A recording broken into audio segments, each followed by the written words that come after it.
All right, right now, oral arguments underway during a new SCOTUS class, or at least one brand new member, Ketanji Brown Jackson, joining.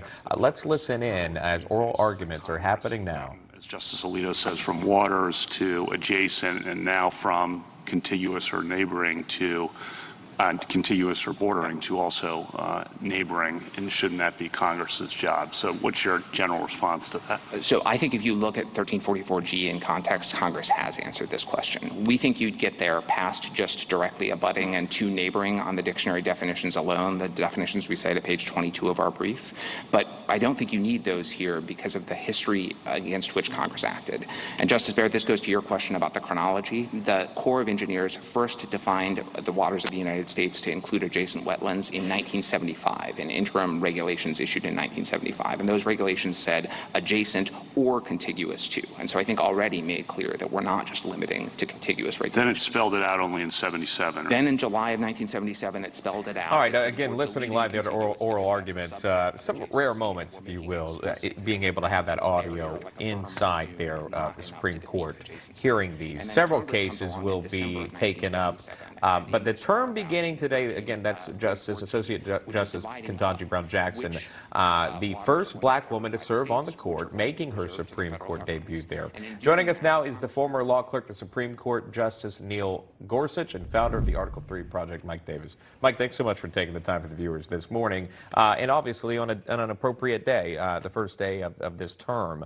Talk to me about this. What should viewers be paying attention to? Which cases? Well, this is going to be a big term like last term. We're going to look at the Supreme Court justices are going to look at the federal government's claims of power, like with the EPA case, whether they have power under the Clean Water Act to regulate as much of the American economy as they think they do.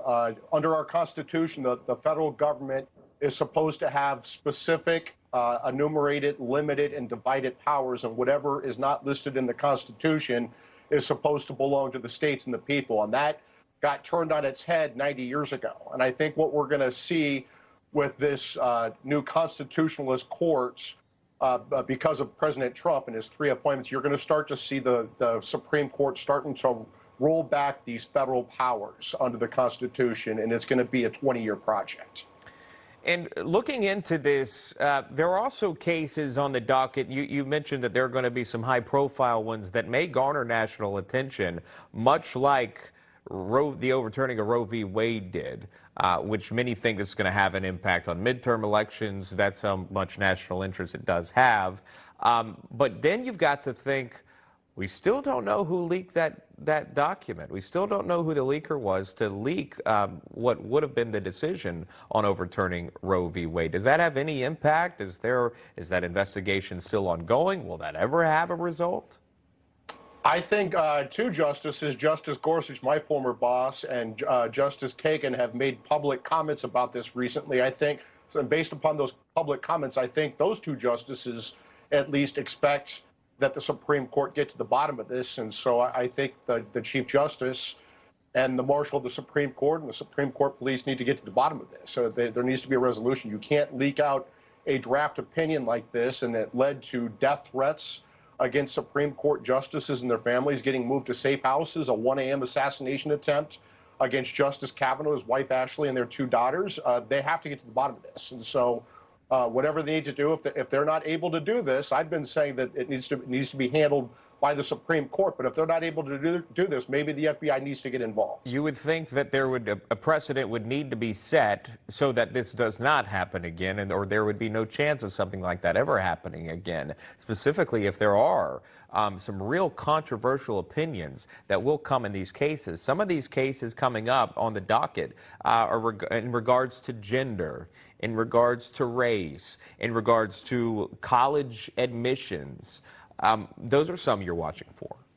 Yeah, I mean, this is going to be a big term. Another huge case that's going to come out of this Supreme Court is how under the Constitution, it is up to the state legislatures to redraw U.S. House district seats every 10 years. And Democrats have hijacked this process, and they have their Democrat-appointed justices on their state Supreme Courts and their Democrat-appointed commissions that have hijacked this process from the state legislatures and they redraw the House district seats to favor Democrats. Well, I think the Supreme Court's going to fix that this term, and that's going to cause a lot of howling on the left. But it's clearly what the Constitution says. That is former law clerk for Supreme Court Justice Neil Gorsuch. Mike Davis joining us live here. Mike, thanks so much. We appreciate that.